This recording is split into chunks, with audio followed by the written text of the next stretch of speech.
그게 뭐 수백 개니까 재기적으로 이게 계속 돌아가야 되잖아요. 컴퓨터 프로그래밍 해본 사람들은 아마 알겠는데 이거 슈퍼컴퓨터를 몇 대나 돌려도 못해요.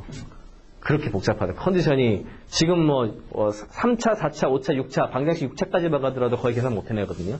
이게 수백 개인데 이게 되겠어요? 컴퓨터는 이게 창조적인 걸 계산해서 못 한다고요. 기본 방식에서는. 근데 사람은 이걸 해내요. 경험을 가지고 휴리스틱 가지고서 어떻게든 해가지고 해내잖아요. 근데 이게 워낙 많으니까 이제 폴드를 하면서 화학자들이 하던 건데 위키피디아의 성공을 보던 유니버시티 워싱턴 그 과학자 한 사람하고 스탠포드 대학에 있는 화학자 한 사람하고 각자 독립적으로 동시에 그러니까 뭐 일부러 걔네들이 디스커션한 게 아니라 하고 시작을 한 게 프로젝트가 이 프로젝트입니다. 뭐냐 하면 게임을 만들어요. 온라인 게임을 만들어가지고 여러분들도 뭐 포카나 이런 거 칠 때 규칙 금방 배워가지고 하잖아요. 트레이닝 세션을 갖다 만들어요.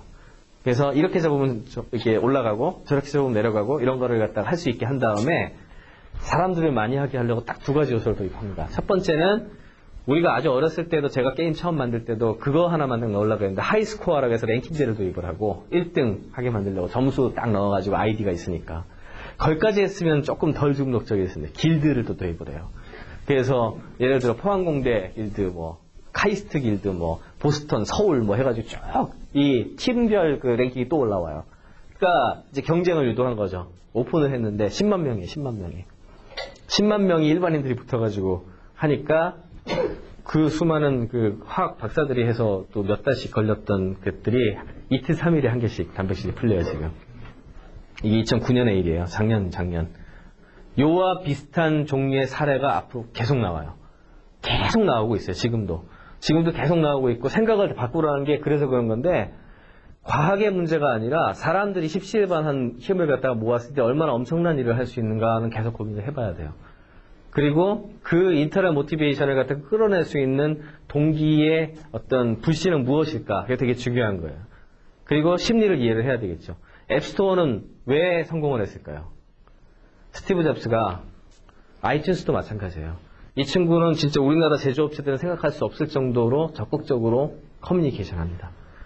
특히 아이튠스 할 때 정말 대단했어요. 아이튠스 처음에 아이팟 나올 때. 지금 이거 사실 앱스토어는 그 아이팟 전략의 그 연장선으로 봐야 되는데 제일 공을 들인 게 뭐였는지 아세요? 다들 뭐 mp3 뭐 기술에 집착해가지고 뭐 작게 만들고 뭐 하고 할 때 딱 하나의 논리로 파해를 하는데 당시에 넵스터라고 해가지고 mp3 공유하던 것들이 막 떠가지고 음악 저작권 시장이 죽을 것이다 뭐 이런 위기감이 되게 많이 있었을 때였어요.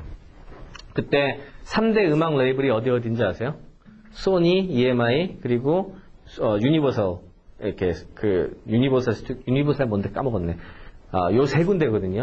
여기를 찾아가가지고 한마디로 위협하고 비슷한 것 같지만 설득을 합니다. 뭐라고 하냐면 너희들 기존에 음반 팔던 저작권 방식에 고집 부리지 말고 내가 한 곡 단위로 해가지고 디지털로 팔 수 있는 어떤 시장을 만들어 줄 테니까 나하고 손을 잡자라고 설득을 합니다. 설득에 이제 들어가가지고 돈은 옛날만큼 통으로 많이 벌 수는 없겠지만 지금 그대로 있으면 니네들 넵스터 때문에 다 망할 거야. 그래서 1불짜리 싱글 마켓을 갖다가 디지털 앨범 마켓을 열면서 아이튠스가 등장을 해요. 그러니까 어떻게 됐죠? 아이팟이 뜬 거예요. 마찬가지 전략이 앱스토어도 마찬가지인 게 앱스토어에서도 딱 한 가지예요. 수십만 명에 이르는 앱 개발자들한테 뭐를 심어줬죠? 애플하고 같이 일하면 뭔가 내 나름대로의 기회를 찾을 수가 있고 거기에서 뭔가 해볼 수 있을 것이라는 어떤 그런 믿음을 줬죠. 그 다음에 쉽게 계산할 수 있는 어떤 분배 구조를 만들었고 그게 핵심이죠. 아이패드도 마찬가지입니다. 저는 이제 작년 하반기부터 아이패드 나오면 대단한 혁신이 일어날 거라고 다들 얘기 다 무시했는데 막상 나오기 직전까지도 다들 안 믿더라고요. 근데 달라졌죠. 지금은 기술의 문제가 아니에요. 기술의 문제가 아니라 그때 벌써 아이패드 처음 초기에 제일 먼저 공략을 한 대상은 어딘지 아세요? 쿠퍼티노에 수많은 잡지사들 사장들이 계속 오고 가고 했거든요. 그때 스티브 잡스 계속 불렀어요. 왜? 걔네들이 제일 빨리 지금 현재 디지털 변화에 있어가지고 위기를 갖고 있으니까 내가 너희들한테 살 길을 제시해 줄게 하고 이제 꼬신 거예요. 꼬시니까 다들 홀딱 넘어온 거예요. 다들 홀딱 넘어와서 열렬한 지지자가 돼가지고 펭귄 같은 데 보세요. 뭐 대단한 앱들을 만들어내잖아요. 그리고 나서 그 다음에 책 책하는 맥밀런 같은 데 꼬시고 주요 출판사 끌어들인 다음에 신문사, 그 다음에 그 다음에는 어디죠? ABC TV부터 시작해가지고 TV, 컨텐츠 관련된 것들을 다 우군으로 만들어요. 전부 설득의 이야기예요, 이건. 전부 설득을 해가지고 다들 컨텐츠를 우리가 같이 하면 이길 수 있다. 니네들이 뭔가 살아갈 수 있는 어떤 공생할 수 있는 뭔가 찬스를 줄 수 있다라고 이야기를 한 거죠. 이게 과학의 영역이 아니에요. 과학의 영역이 아니고 사회의 영역이고 그와 커뮤니케이션의 영역이라고요. 이런 부분들을 꼭 이해를 하고 넘어가셔야 됩니다. 이게 웹 2.0 서비스들인데 이렇게 조그만 서비스들이 다 연결될 수 있다는 게 중요한 거고 이게 이제 뇌하고 제가 비교를 한 거예요. 뉴런인데 이게 셀 바디가 이렇게 커요. 그래서 스티뮬레이션이 들어오면 흥분시키는 게가 들어오고 EPSP라 그래요. 그런 걸.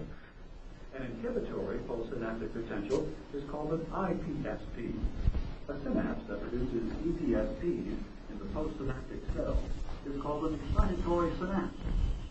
A synapse producing IPSPs is an inhibitory synapse. Postsynaptic potentials cannot travel far in the neuron. After a few millimeters at most, the ions leak back across the membrane and the signal is lost. However, postsynaptic potentials travel far enough to reach the cell body. They determine whether or not an action potential will be produced.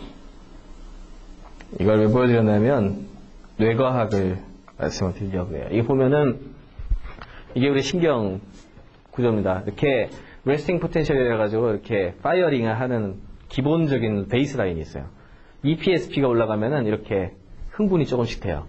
일정 스레시홀드를 넘으면 액션 포텐셜이 가지고 실행되는 이런 게 일어납니다. 그렇게 해서 신경이 엑선을 통해 가지고 시그널을 전달해요. 이게 가장 기본이에요. 이게 뉴런 하나의 가장 기본적인 역할인데 이때 제일 중요한 게 시뮬테이션이 EPSP가 두 개가 겹쳐가지고 이걸 넘으면 액션 포텐셜이 나타나는 거거든요. 순식간에 티핑 포인트하고 비슷하죠. 사회적인 어떤 이런 거하고 비슷해요.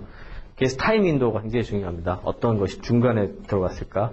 그래서 뇌하고 과거의 데이터 웹하고 소셜 웹하고 한번 대칭을 시켜본 거예요. 이제 엑사이테이션 포텐셜이고 저건 데이터 스트림일 거고 여긴 소셜 스트림. 그러니까 사회적인 어떤 메시지나 또는 어떤 의도들을 주고받고 하는 거죠. 그러면 이게 서메이션이 될 거 아니에요? 서메이션이 됐을 때 스레숄드를 넘겠죠. 스레숄드 넘으면 뭐가 되나 하면은 이거는 액션 포텐셜이 일어나고 얘는 아까 전에 말했듯이 소셜 액션으로 나타나요. 사회적인 어떤 행위로 나타나죠. 그 다음에 이게 되면은 저게 패스 포메이션이라고 그래가지고 구조 변화가 일어납니다. 구조 변화가 뇌 같은 경우에. 그래서 여러 개의 뉴런들이 구조 변화가 나타나게 되면 뭐가 생길까요? 그게 기억이에요. 기억. 바로.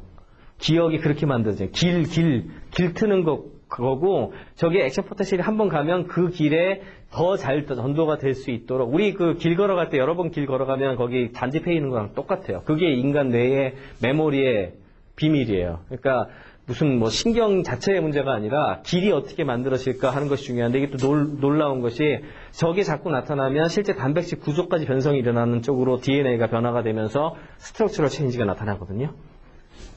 똑같아요. 소셜 액션이 반복되면 여러분들은 뭘 가져요? 경험을 가지죠. 한번 해본 일은 더 잘해요. 사람들이. 한번 해보면은 소셜 익스피리언스 생기면 어떻게 되나요? 소셜 메모리가 생겨요. 사회적인 기억이 만들어지죠. 사회적 기억이 쌓이면 어떻게 될까요? 세상이 바뀌어요. 지금 소셜 메모리가 자꾸 조금씩 생기는 거라고요. 기존의 데이터 웹하고 차이가 뭘까? 데이터 웹은 서베이션 되면 어떻게 될까요? 막 모이면 서버가 다운되지. 이게 사람하고 기계하고의 차이점이라고요.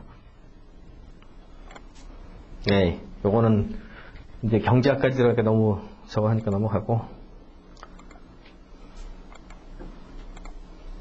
예. 아까 전에 데니얼 핑크 얘기인데,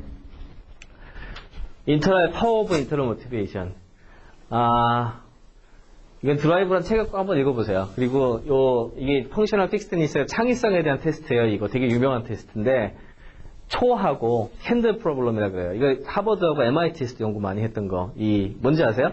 외부에 요게 이제 촌농인데, 촌농을 갖다가 땅바닥에 떨어뜨리지 않게 한번 해봐라 하고, 이 압정하고 성냥을 주면은 이게 답이거든요? 이렇게 하면 돼요. 근데 이 답을 잘 못 찾아요, 사람들이, 생각보다. 이게 하는데 시간이 걸려. 근데 한 시간을 주면 한 5분? 이 정도, 3분에서 5분 정도 지나면 찾아내거든요?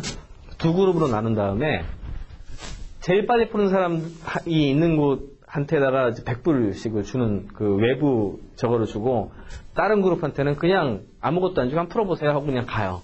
어디가 잘 풀까요? 돈 안 준 데가 잘 풀어요. 훨씬 더 잘 풀어요.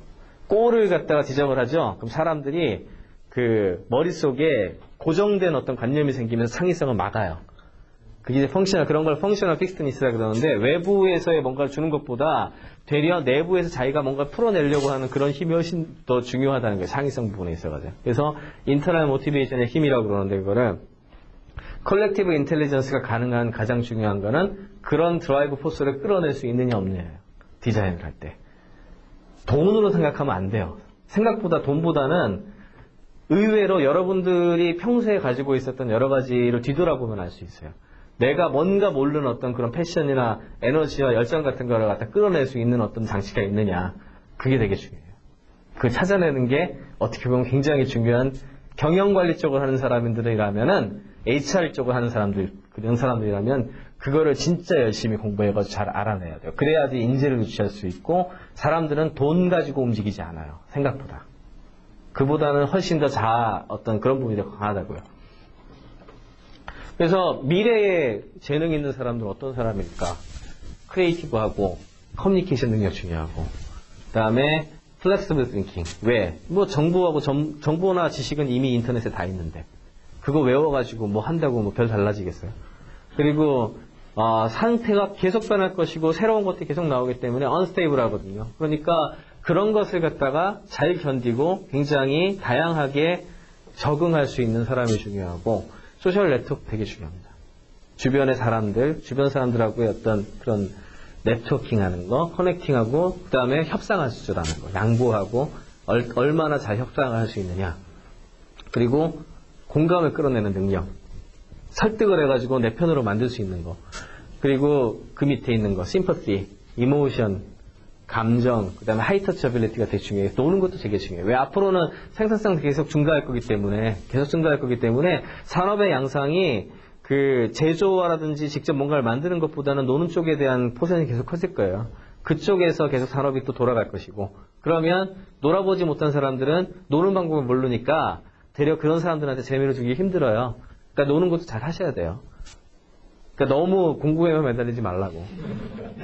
행복을 알아야 되겠어. 내가 어떻게 했을 때 행복하고, 사람들은 어떤 경우에 행복을 느끼고, 행복에 대한 공부를 더 많이 하셔야 돼요. 그래서 우리나라 지금도 GDP를 갖다 앞에 갖다 놨는데, 최근에 사르코지가 해피니스 지수에 대한 얘기를 했어요. 국가 지표로. 도대체 GDP가 3만 불, 4만 불 된다고 그 사람들이 행복하니? 이걸 묻는 거죠. 그거를 갖다가 국가의 이제 목표로 삼게 되면은 결국엔 돈돈 하게 되는데, 돈돈 하는 그 사회가 과연 잘 사는 사회고 행복한 사회냐? 근본적인 질문이에요. 그것 때문에 그에 대한 돈의 노예처럼 살아가는 사람들, 그 사람들로 인해 가지고 도덕적 해이와 이런 것이 벌어지면서 사회적인 어떤 모순이 발생한 대표적인 사건이 최근에 글로벌 리세션이죠. 돈 해가지고. 스티글리츠 교수가 얘기하는 것도 똑같아요. 수치의 노예가 되지 말라는 거예요. 수치의 노예가 되는 게 아니라 어떻게 하면 사람들이 행복하게 잘 살 수 있을까에 대한 걸 공부를 하자는 거죠. 그런 거를 이제 그래서 사람에 대해서 더 잘 이해해야 돼요. 그런 파트를 포지티브 사이콜러지라 그래요. 긍정 심리학이라 그러고, 저는 행복 의학이라고 번역하는데, 그런 부분들 여러분들도 나중에 꼭 책들 시간 나는 대로 꼭 읽어보세요. 대표적인 사람이 뭐 미하이 식스미하이 같은 사람, 유명한 사람들, 플로우라고, 플로우를 뭐라고 번역했더라? 몰입하고 몰입의 재발견 해가지고 뭐 그런 것들 있죠? 그와 관련된 거 하고, 그 다음에 심리학 공부들도 그래서 많이 하시는, 가끔 너무 공부할 게 많죠? 근데 그래도 인생은 죽을 때까지 계속 공부하는 거니까